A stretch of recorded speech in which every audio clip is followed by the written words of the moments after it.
coming back from the injury? What's he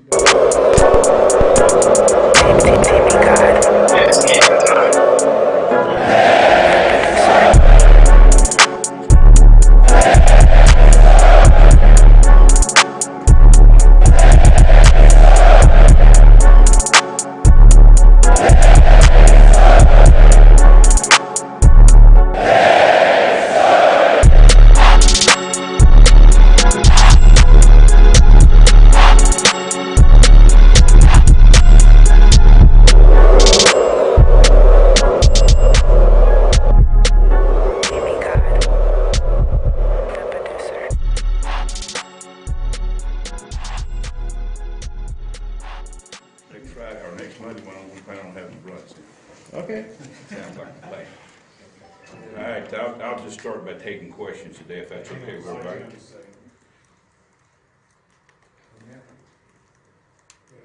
Good. Go ahead, Jack. Coach, with them coming off the bye week, we've seen Bowden do some wildcat stuff when he's been working in the quarterback room. How do you guys prepare for the possibility of seeing him and maybe others? I think that's always a possibility every week, and we're coming off a bye week as well. And I don't think either club has an advantage from that standpoint. Because I'm sure we both would love to be playing Saturday, and that's what you like to see. But one way or the other, it's a bye week, and now we got to prepare for it. And that's what we're trying to do. I guess Bowden, he's a guy like Chad that he plays all over. He's a return guy, quarterback, receiver, runner. Just what kind of athlete and threat as far as versatility is he for you guys to prepare for? He's got a lot of skill. There's no question about that. He's not the only one. But the fact that he can line up in the wildcat and run the football, the fact that he can be out at wide receiver, he can have a tailback at wildcat and handing him the ball off. So they got a lot of ways to get the ball to it, and certainly he's dynamic with the ball in his hands. Chad had mentioned Malik Chavis and Jalen Catalon as a couple of players who might be close to working their way back into games. What do you see for those two in particular, and are there other freshmen who you can see working their way into games? Well, with Malik, obviously he's a guy that's very, very talented, and to be honest with you, we got to push to get him ready. Malik's got great size, he's got great speed, he's a guy that we need on the field. We can get him ready. And Catalon is a guy that is a playmaker. You look at him in the scrimmages where he was the same way, but he's a guy when he's out there in practice, he can find the ball, he can get to the ball, and certainly make plays. So we're going to keep pushing the envelope and try to make sure that we got our best players on the field, and certainly those two have a chance to get there. We've got to continue to build depth, and that's part of it. Coach, what have you seen from the Kentucky receivers, specifically number 14, Wagner? He's a big guy, big guy that's got great hands, and he does a lot of good things. But the best thing he does when you get him in a situation where there's a 50-50 ball, he's got great hands, and he can go up and get it. And he makes those plays. So certainly, that's very impressive when you watch a big guy like that really is as athletic as he is. How does Sosa progress as far as getting back healthy, and just your defense in general? How much help that would be? Well, we expect everybody back, except Dorian, obviously. And that's where it is right now. And we certainly expect Sosa to be back as well. From your standpoint, how did being in the booth, how did that go? It went okay. Like I said, it's I've done it both ways. And we wanted to see if it would be a little better, and I'm probably going to stay in the booth. And I don't mind either way.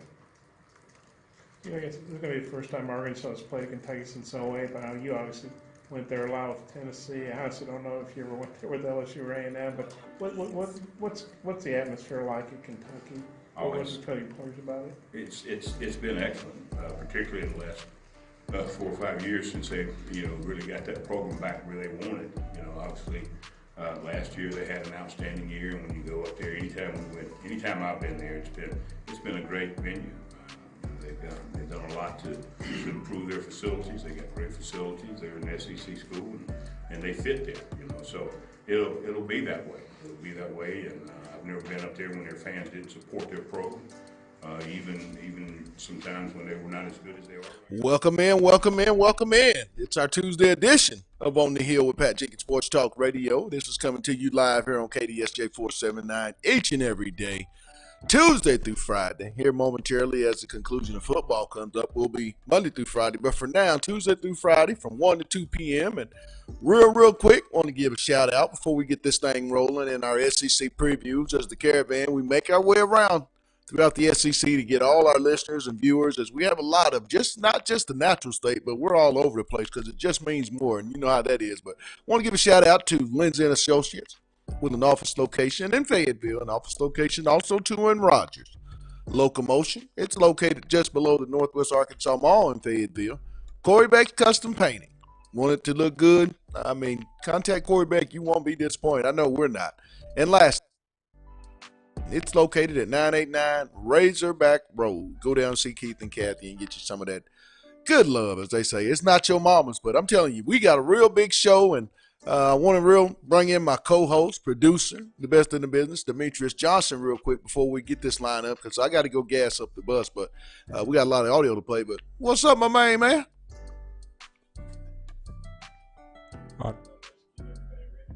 Oh, man, I know I'm ready. I woke up ready today. You know, I woke up. Oh, yeah, happy very birthday to the GOAT, man. What's up? I would be remiss not to say happy birthday to just the GOAT another of the day. show. This is day one. I just pushed it 365. This is day one of the new era. You with the today, huh? Oh, look at you. Look at you. No, but hey, we got a big show for you. Coming up, we're going to talk Georgia and South Carolina, as they're going to have a big tussle in the eastern side of the SEC. And we're going to first bring up our good buddy of Spurs and Feathers, Will Gunner. We'll get the South Carolina side, and then we're going to follow that up, you know, because we always tell two sides to each story in this journey of what we call SEC football. We're going to talk to Jake Roos. He's with UGA Sports. We'll get his take on how this big rivalry is going to take place. It's always had a deal to always have really good games when you least expect it, and I think this may be one of those weekends coming up. But we'll find out from Will and Jake on just how the Gamecocks and Bulldogs are preparing. And then we're going to continue up and gas up and head to Como. We're going to be in two Columbias, but this time we're running up to Missouri to talk to Eric Blum of the Daily Columbian. We're going to talk to him about their big battle coming up, East-West versus the Ole Miss Rebels. All that's coming up here in a moment. But let's get started. It's time to gas up. I'm ready, and we hope you are too. It's On the Hill with Pat Jenkins on KDSJ 479. Let's get it. I think it was very productive. Obviously, get some guys back healthy, get some guys some rest. There have been some high mileage guys, getting them off their feet a little bit and, giving them, a little bit of reps, but also to make sure to take care of them. You know, a guy like Mike Woods, I think he played 71 snaps, receiver in the A&M game. That's a lot. And so being able to give him a little bit of a break and still get some other guys some work was good. Really took a step back and worked a lot of fundamentals, tried to get better at some technique stuff. Had a little bit more indie time in practice, and as well as, balancing out and start working on Kentucky. So it was a good week, but excited to get back in the game week this week. It's got to feel pretty good, I guess, to get all your starters back, I guess, with your 3 wide receivers and your tight end. I think you only had 2 games where they've all been out there at the same time. Yeah, it feels good. It's always good to be healthy, coming off of a bye and getting some guys back healthy. So we're looking forward to having everybody pretty much at full strength and see what we can go do.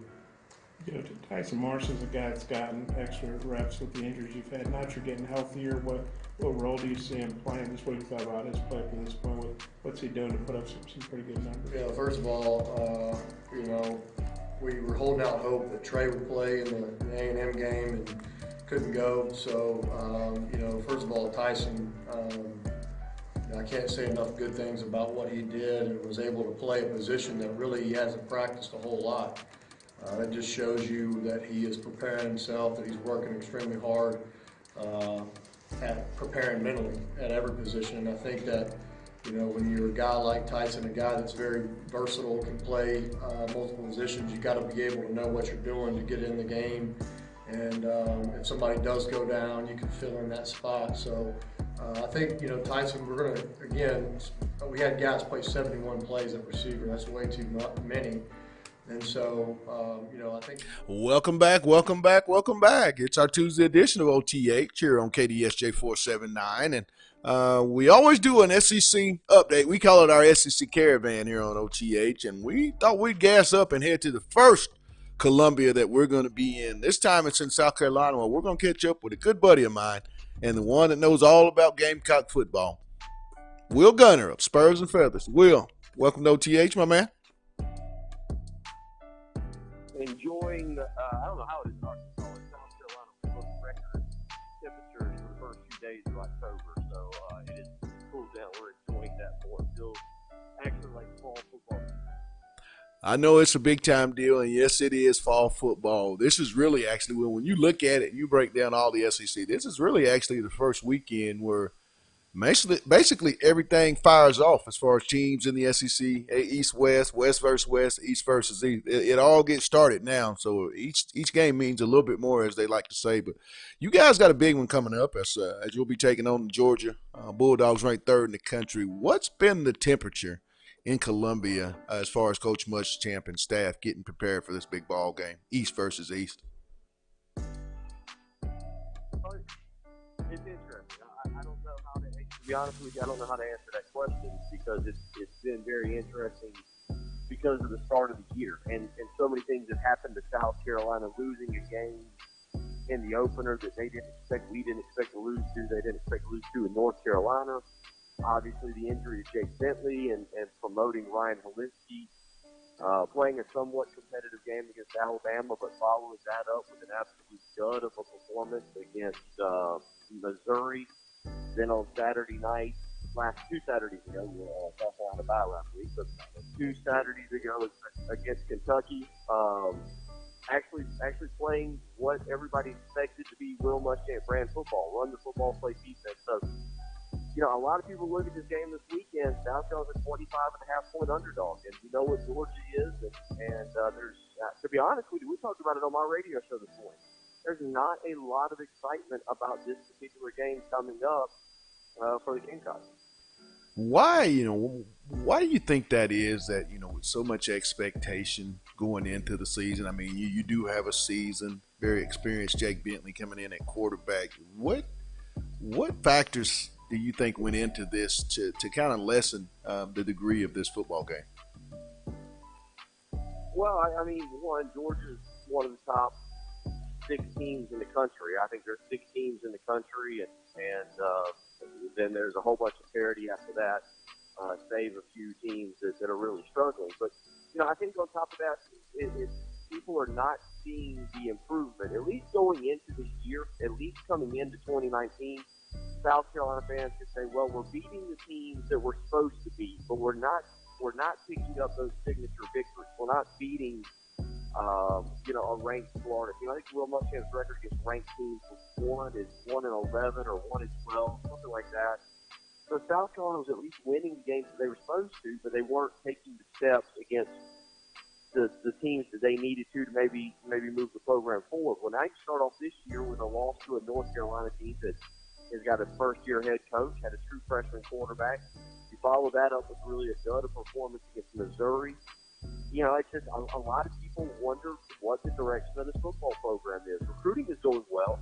Nobody will deny that. Recruiting is again having another good recruiting season, comparatively speaking.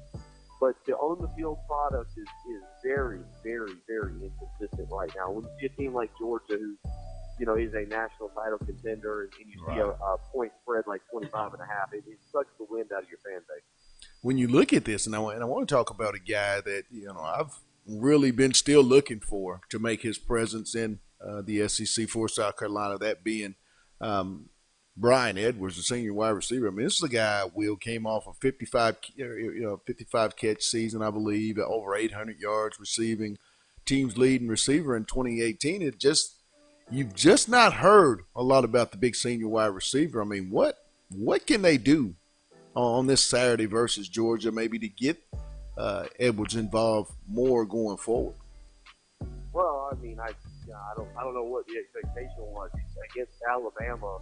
He made himself a lot of money on that day. As a matter of fact, the year that he's had, I saw a recent CBS Sports mock draft that had him all the way up into the first round. I think he was projected 26. You know, you go back to the Alabama game, he had 9 catches in that game for over 100 yards. Obviously he is their top wide receiver. He's had a very good season. Saved the season opener. Season opener, he had 1 catch, which was ridiculous. And in the Missouri game, Ryan Helinski didn't play good. Nothing that Ryan Edwards can really do about that. But certainly he'll be a focal point on Saturday, and the Georgia defensive backs are very good. But whether it's on the little pop pass, the little jet sweep, or just quickly getting the ball out to him in the flat, he can make a guy miss. Ryan Edwards has had a very, very good year, and it's really, you talk about a guy coming back, he probably would have been drafted last year. Right. Later in the draft, 6th, 5th, 6th, 7th round. I think you've seen a guy who especially with that Alabama performance, has propelled himself up, maybe higher, maybe into the top 3 rounds, the 3rd or 4th round. I thought the first round projection on CBS was a bit high, but he certainly had a good enough year, but he certainly will be a focal point on Saturday, needing to make a play or two to kind of be a catalyst for the offense. Talking with Will Gunner of Spurs and Feathers, covers the Gamecock football program there in South Carolina for us on OTH each and every week. I want to talk about defensively. Senior linebacker T.J. Brunson and that side of the ball. With Will Muschamp being the defensive-minded coach that he is, that's what he's built his profession on. Have you been perplexed at just how underperforming the defense is doing at this juncture in the season? Yeah, I don't know. That's a great question. The first game was an absolute disaster. North Carolina, with a true freshman quarterback, had 480 yards of offense, and North Carolina, who doesn't have world beaters at the running back position, ran for 283 yards. There was a lot of missed tackles and just bad play. Alabama is, they could have played better, but it was kind of excusable with Alabama's wide receivers. And right. So, that was kind of a game where you go, okay, well, Alabama's going to do that to a lot of teams, and if you make a mistake, what South Carolina's been doing, they're going to do it. The first half against Missouri, I thought South Carolina played pretty well. They were on the field way too much, and that cost them in the second half. Against Kentucky, Sawyer Smith was hurt. There's no doubt about that. He was not the same guy. But you're talking about a team who gave us just over 200 yards of offense, with 84 of those yards coming on the final drive when the game was out of hand. And that was more of what we expected. I was telling somebody today, I kind of wish to see if it would carry over. I kind of wish South Carolina was playing a different team this week as opposed to Georgia, to see if that kind of confidence carry over coming off the bye week. Right. Georgia's obviously got 2 very good receivers in Lawrence Cager and George Pickens, and I think Dominic Blaylock has been very good for them. Demetrius Robinson is certainly very dangerous. We all know about DeAndre Swift, Jake Fromm, one of the best quarterbacks in the country. It's going to be difficult. They're going to need to play. They're going to need to continue to play better. The last game was a step in the right direction. The North Carolina game, though, was one that you just point and say, hey, that simply can't happen anymore. Real quick, we've got about 2.5 minutes, but coming off an off week, you always worry about, if from a fan's perspective or opposing team, you always worry about, are there going to be any new players, Will, that you've heard about during this off week preparation that maybe were freshmen or just guys that weren't implemented early in the season that they're expecting to play, and also too, how are the Gamecocks health wise going into Saturday, and who are that last part? Offensive player, defensive player, and the final score, in your opinion, when the final buzzer is sounded on Saturday? Health-wise, that's a great question. With Will Muschamp, we don't know. This guy giving out health injuries is ridiculous. You never know exactly who's hurt, who's not. Matter of fact, it's not even a running joke over here anymore. People are upset about it. I think you asked for offensive player of the game. It's two guys. It's Rico Dowdle and Tavian Petrie. And by that, I mean South Carolina has to run the football. They can't go into Georgia and put the game on the true freshman quarterback in Ryan Holinsky. We saw what happened with Bo Nix as a true freshman down at Florida last week. Holinsky is going to be a very good quarterback in time, but you can't ask him to win the game. So that puts the running game in the spotlight. If South Carolina even have a chance to get this to the fourth quarter, those two guys have got to play well. Rico Dowdle did have 100 yards against Alabama for final score. You know, look, Georgia's good and South Carolina's inconsistent. I'll go something in the neighborhood of 38-14. I think that it's a noon game. Well, it's a noon game in Athens. I think Georgia gets off to a sluggish start. This one's a little bit closer at halftime. Maybe people flip over, but DeAndre Swift and Georgia run the football in the second half and then kind of pull away. Hey, my man, as always, love having it. You guys, we'll be talking another next week, hopefully, as another East rivalry, as you guys will be hosting those Florida Gators next week in your house. But as always, thanks for taking time out here on the Hill, my man. Always let's do it. Y'all take care. That was Will Gunner of Spurs and Feathers giving us the Gamecock take on things, Demetrius. I mean, that's always good to hear from my good buddy down there at Columbia, South Carolina, Will Gunner of Spurs and Feathers. But, you know, like I said, we got a second side to that story, but we have to tell you a little bit about the story that took place in Barnhill Arena, the beloved Barnhill Arena, as we caught up with a couple of sophomore basketballers. First up, I believe we're going to have sophomore sensation point guard and shooting guard Isaiah Joe. We'll hear from Isaiah, and then next up, we're heading up to go between the hedges and talk to UGA Sports. Jake Roos. We'll get the Georgia side of this big rivalry, South Carolina, Georgia. He's all coming up. It's On the Hill with Pat Jenkins on KDSJ 479. Let's get it.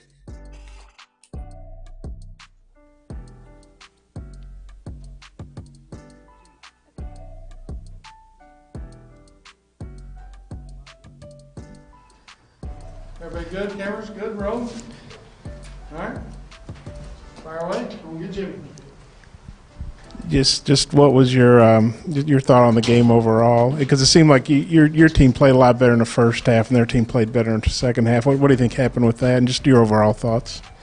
I think overall, I mean, we definitely, there were a lot of good things we did. There were some things that we could definitely fix, but the goal was to go out there and have fun. You know, first-time fans seeing us play.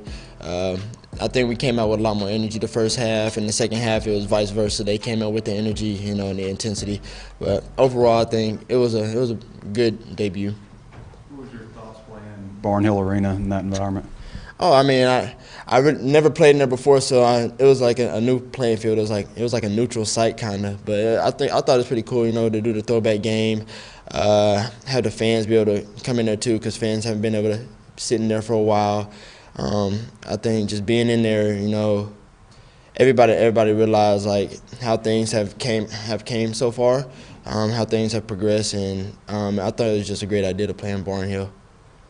What'd you think of Connor's game? Eric Musselman said you guys are a different team with Connor on the floor, and of course right now he's not going to be able to play during the season, but you know, he might get a waiver. Who knows? Just kind of what he thought about his play, and is it tough not knowing if he's going to be with y'all or not, you know, as far as being able to play games? Connor's been playing great. I mean, you saw what he could do out there. He could stretch the floor. I mean, he's 7'3", could shoot the ball, so it's hard to contest, and that's definitely what he did. He helped stretch the floor. But about the waiver, I mean, hopefully he can still get his waiver, but we never know. So even if he wasn't able to get his waiver, we got to learn how to work around that, which I think we'll do very greatly. But if he was able to play on the court with us, it'll help us tremendously.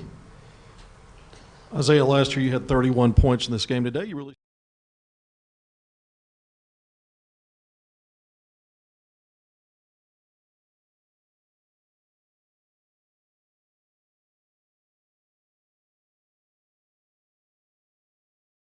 between Georgia and South Carolina Gamecocks. We want to give a thank you to all our sponsors real quick.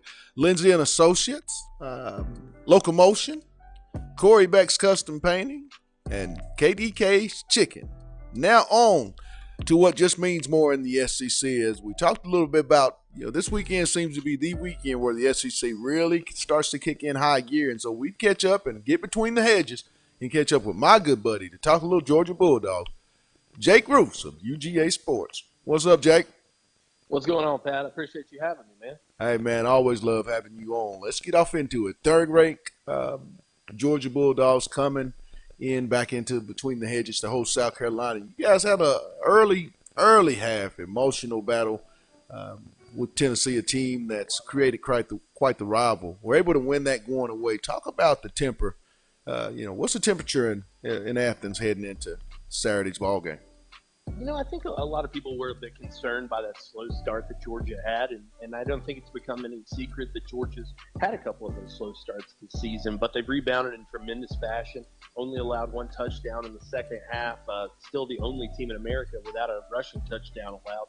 So overall, I think that Georgia's finding ways to win games, even with those slow starts. And, credit to Brian Maurer. I thought he played a great game on Saturday.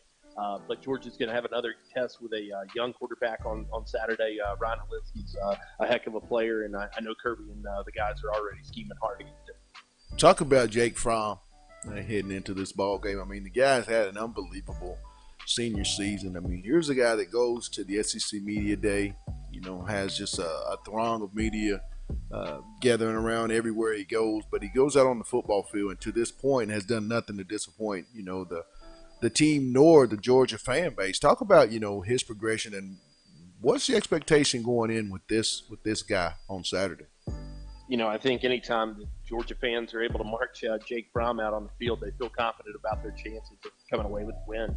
And as you mentioned, the performance he's been able to put together this year has just been stellar. Not turning the ball over, was incredibly efficient on Saturday. Really high completion percentage, 82%, I believe, in SEC play. And it was against the Vols, who are struggling a little bit. But anytime you're able to do that against an SEC opponent, you got to feel confident about that. So Fromm having a tremendous season, I think it's what people have come to expect from him. He's a guy who's very cool, collected in the pocket, and very smart and decisive with the football. Not a guy who's going to get in there and make the mistakes that are going to cause you to lose games. Jake, Harrion, the tandem of Harrion and DeAndre Swift. I mean, it's been all that it's been advertised to be. Talk about the running game, those two guys and how they've been able to establish themselves almost each and every Saturday, which has helped Jake, in that play action and also kind of ease those young wide receivers into this offense to, and what can that be going forward if this continues with those two guys? Well, I mean, it's, I think Georgia is classically known for their run game, and certainly that's something they want to continue and have done to this point in the season. And, as you mentioned, Harrion and Swift really carrying that load right now. Harrion, the physical back, the guy who's going to get in there, get between the tackles. And then you got DeAndre Swift, who's such a receiving threat out of the backfield, and also a guy who can make a miss as well as anybody in the nation. So, I think that tandem has really paid big dividends for Georgia. You got a lot of great experience in that tandem as well. And I think that, like you said, it's everything it was advertised to be. Certainly, if Georgia accomplishes the goals they want this season, to win the SEC championship, make it to the playoffs, make a run at the championship, it's going to come through that backfield first and foremost. And you got to feel good about their chances with those two guys, and then also the depth behind them. Man, we always know when we think also of Georgia football, Sam Pittman has what many, without question, when you talk top offensive line, it goes Georgia, but it starts with Big Andrew Thomas. Talk about that offensive line, and it's still, as that line goes, so goes this entire football team, because we all know it's a line of scrimmage league, and when you have those types of first rounders, because I think they're littered under Sam Pittman at that position at Georgia with so many pros. Talk about it. Is that what it becomes? As that line goes, so goes this football team's expectations? Yeah, I think so to a great degree. I think that, obviously the pass defense is something that could be shored up a little bit. But, as far as the offensive side of the ball goes, it's that bully ball that Sam Pittman loves to play. And he's got the bodies in there to do it right now. And you've seen it with, an absence of Solomon Kinley after that Notre Dame game. They've been able to plug and play guys like Cade Mays, rotate Ben Cleveland in there. They've been able to, Jamari Sellier's seen some snaps as well. Justin Schaefer's been involved. So Georgia's been building this depth on the offensive line for this moment. And I think that it's really paid huge dividends for them in terms of what they've been able to produce so far. Defensively, if you're that defensive side, J.R. Reed, I mean, the back end, if you look at, with a freshman quarterback coming in there, you have to be salivating if you're that defensive side of football. Jake, what are some of the things they're going to be trying to really emphasize against South Carolina this Saturday and that freshman quarterback? Well, obviously they're going to want to continue to bring pressure, but on that back end, I think that, they've been able to produce some turnovers, and that's something that Georgia's taken a step forward with this year, a little slower in that regard last year. So I think having guys like Richard McCount and J.R. Reed back there with all the experience they bring to the field is a big key. Certainly Eric Stokes, having him back, and that tremendous hit he laid on Brian Maurer the other night was a key play in the game. But I think that other cornerback spot is really the one that you got to keep circled. It looks like Tyson Campbell may be without him for another week. So if that's the case, it'll be DJ Daniel again. And, he's coming into his fourth start here in the SEC, a guy who came from the JUCO ranks. I think he's still kind of getting his sea legs under him, but a guy who has a lot of upside, a lot of speed, and, Georgia hoping he can get everything figured out. You got to think that these in-game reps are giving them a big advantage as far as depth goes, especially when Campbell's able to return to the fold. Talking with Jake Roos of UGAsports.com, covers all Georgia Bulldog football for us here on OTH each and every week. Jake, real quick, we got about 2.5 minutes, but I know you're the expert as that 247 title. Talk a little about any special official visits will be taking place in Athens this weekend, or unofficial visitors that maybe our viewers that are a part of the Georgia Nation would like to know about.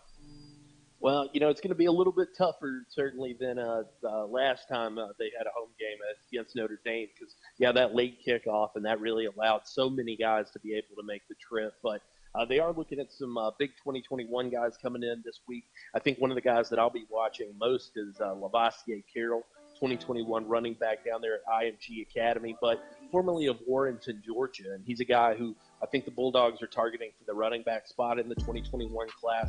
Probably only going to take one at that spot in that class. And I think Carroll's a guy who they have circled high atop that list. Look for him to be there this weekend, and that's big news, especially considering he just dropped his top 8 and Georgia made the cut. Real quick, offensive player, your defensive player, and your final score between the hedges between the South Carolina Gamecocks and the Georgia Bulldogs. I think George Pickens has a big week on the offensive side of the ball. They've been wanting to get that kid more involved. And when you talk about explosive plays, he's as explosive of a receiver as they've got. So I think a big week could be on tap for him. And then I look for Tate Crowder on the defensive side of the ball to build off the performance that he had last week. That scoop and score touchdown was huge for him. He's a guy who's really played himself into a nice role here in this senior year. He's always been talented, but taking a step forward, certainly. And then as far as how things shake out, I think that Georgia's going to continue to hover around that 40-point, 45-point mark, and I look for them to be able to contain pretty much what South Carolina is going to be able to throw at them. I'd say the Gamecocks maybe get 14-17, somewhere around what the Vols did. So I'm going to go about 45-17 in this one. All right, my man. Love having you on. Love having all the recruiting information as well down between the hedges, spur on the hill. But as always, man, thanks for taking time out with us today. Hey, I appreciate you, Pat. Thank you. That was Jake Roos of UGAsports.com. Gives us all the latest goings-on between the hedges as far as Georgia football is concerned for us on the hill. Love having all that information. But we're going to step away. We're going to continue on with the red-white game. We caught up with sophomore forward sensation Reggie Chaney. We'll get his thoughts on just where he feels that he's at. And then next up, we're going to stay in the East, but we're going from one Columbia to the next. That's Columbia, Missouri, where we're going to catch up with Eric Bloom of the Daily Columbia. It's on the hill with Pat Jenkins. Let's get it.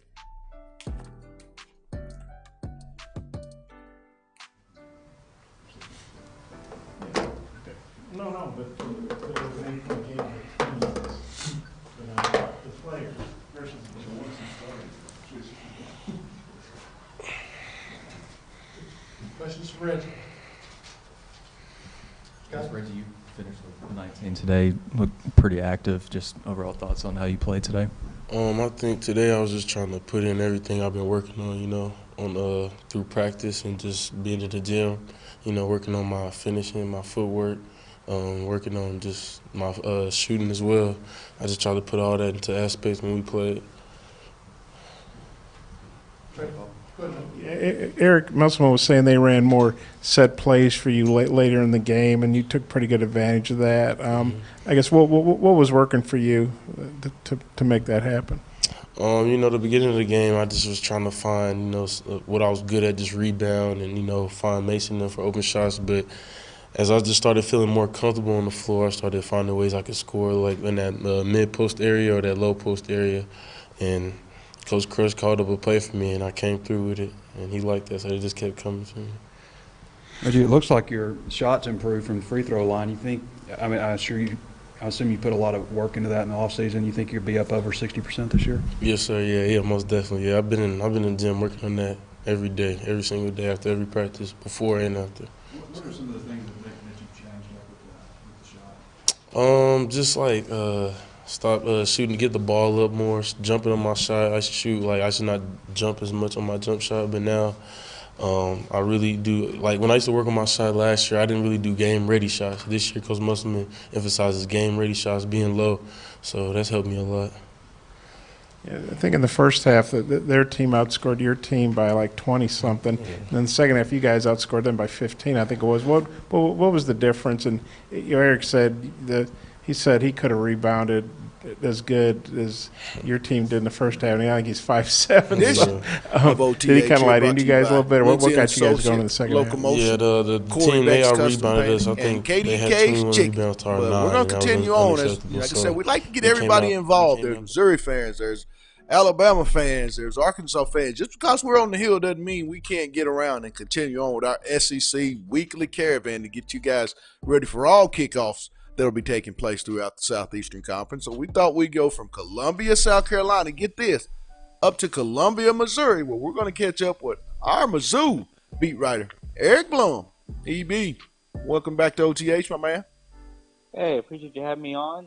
As always, happy to discuss anything football with you. Sounds good. Missouri football, a scary, scary injury there with Kelly Bryant, but you guys were able to hold on and get that win. Talk about, Kelly's health. Where is he at for this upcoming ball game versus Ole Miss? And then, what are some of the things that Coach Odom and that offensive staff felt really good about following the ball game post Kelly Bryant that they can take into Ole Miss as far as preparation? So Kelly was a full participant in practice today. He rated himself at about 90%. He is slated to be the starter on Saturday against Ole Miss. The injury did look really bad, and I think he's really lucky. It wasn't worse. I mean, he wasn't limited at all today in practice. Didn't seem anything out of the norm, which is the best thing I can say about it. He didn't stay off his feet. He threw the normal pattern he takes and everything like that. So his health is probably, after going down like that, as good as it probably could be. At the point of his injury, sixth touchdown of the day where they went up 42-7.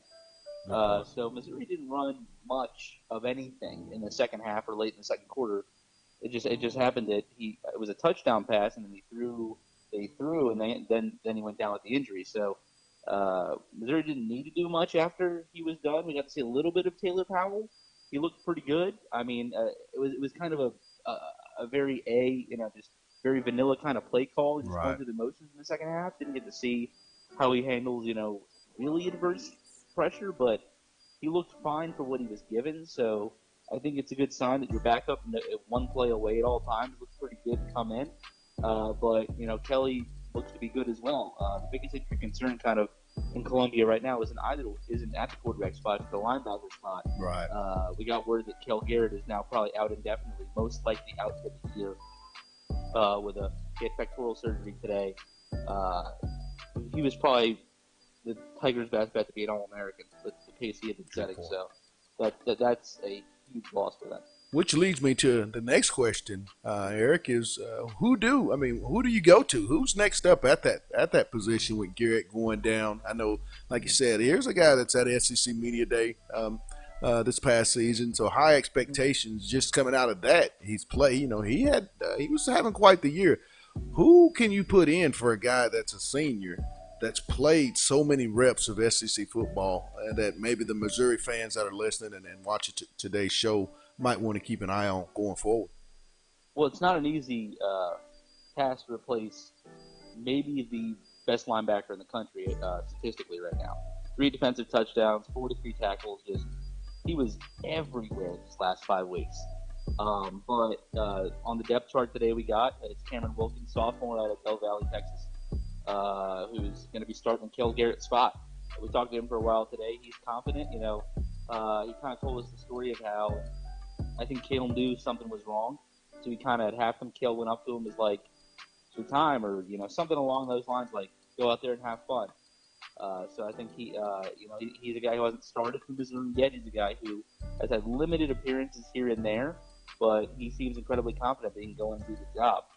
Things will look different for Missouri, no doubt, without number 47 in there and number 40 in there in his place. But as much of an adjustment as it goes, it seems like the team is confident in what Cameron Wilkins can do.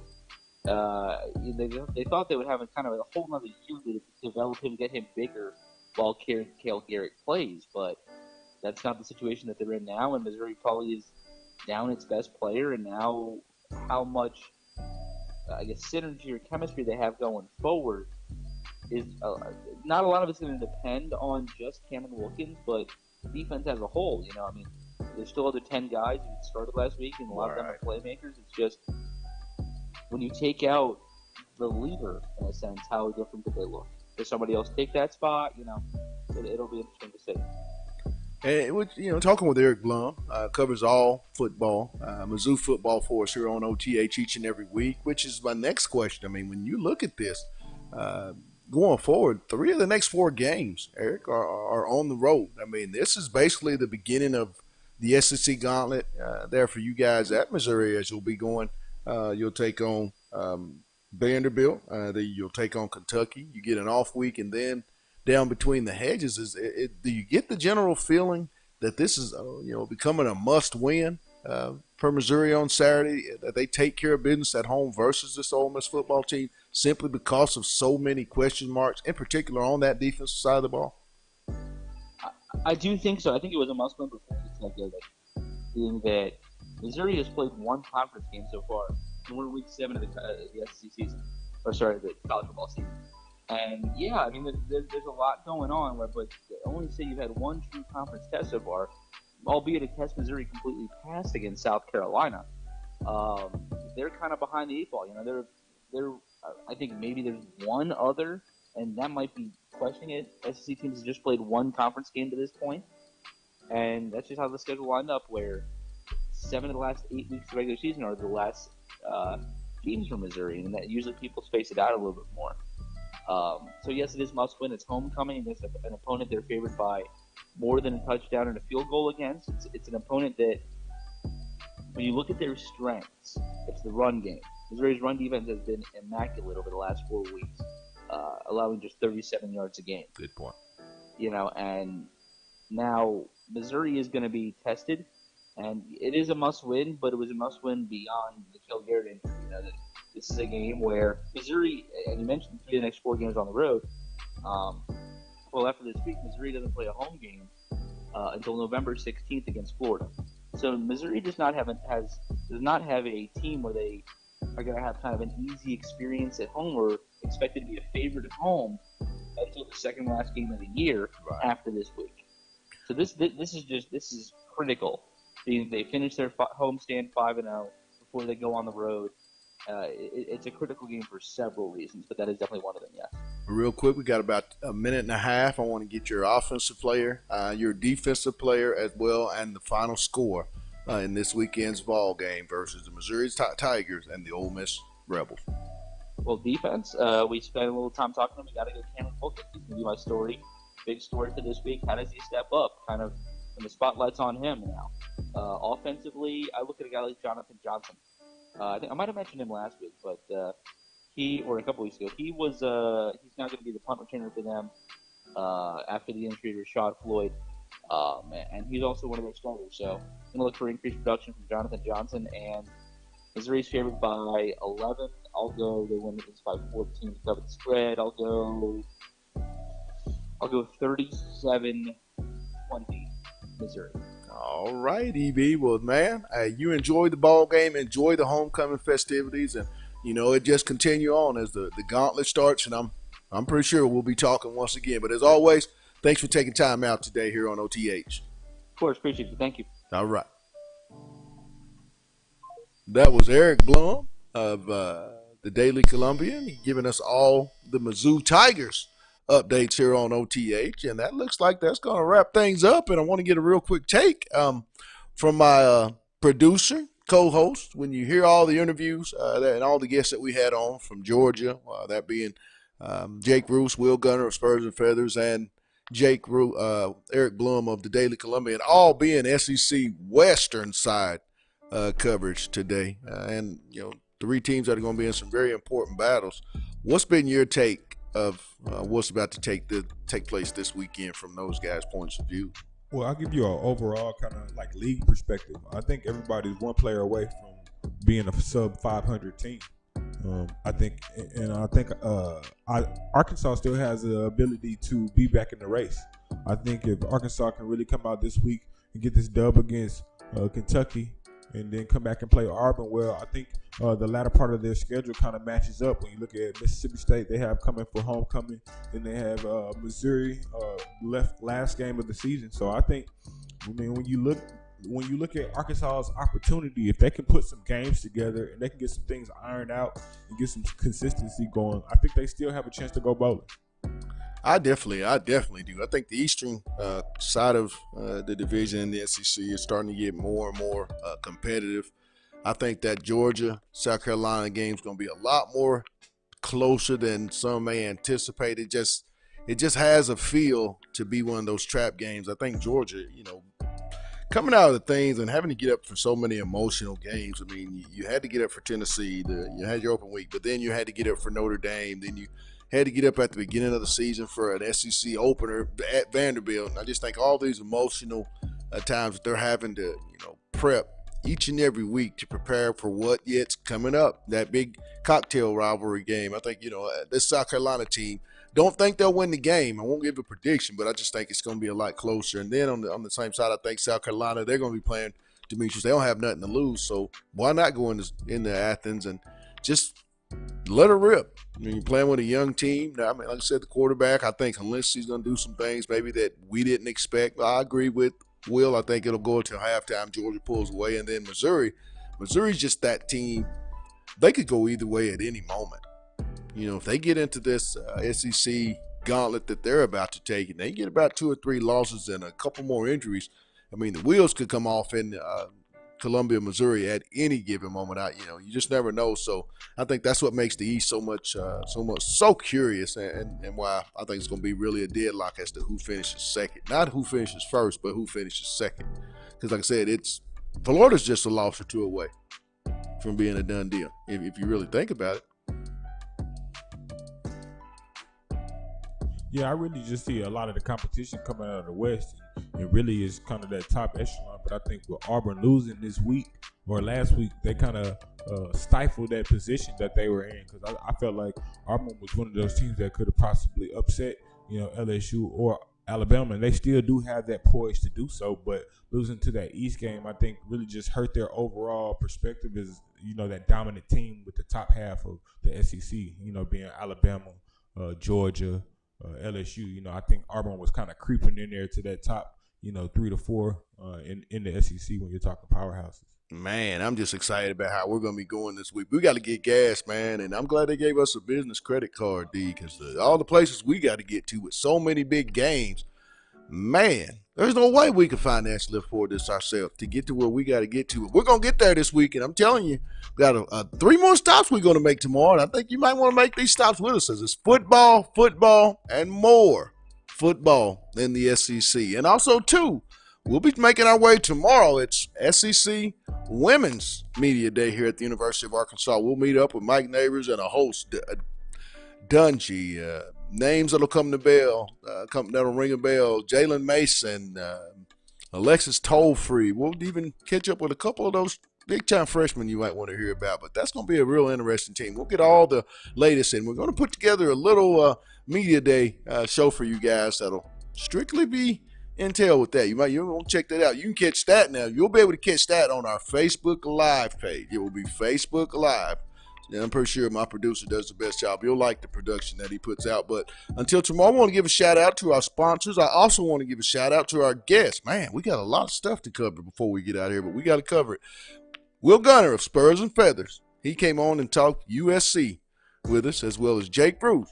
He talked a little Georgia Bulldogs, and then Eric Blum came up to tell us what's going on in the Show Me State and the Mizzou Tigers. We got all that, but also, too, want to give a shout out to Lindsay & Associates with an office location in Fayetteville, an office location also, too, in Rogers. Locomotion. It's located just below the Northwest Arkansas Mall here in Fayetteville. Also, too, Corey Bates Custom Painting. Anything residential, commercial. I mean, if you want it to look elegant, contact Corey Beck and you won't be disappointed. And our newest and one that I'm real fond of, KDK's Chicken at 989 Razorback Road there in Fayetteville.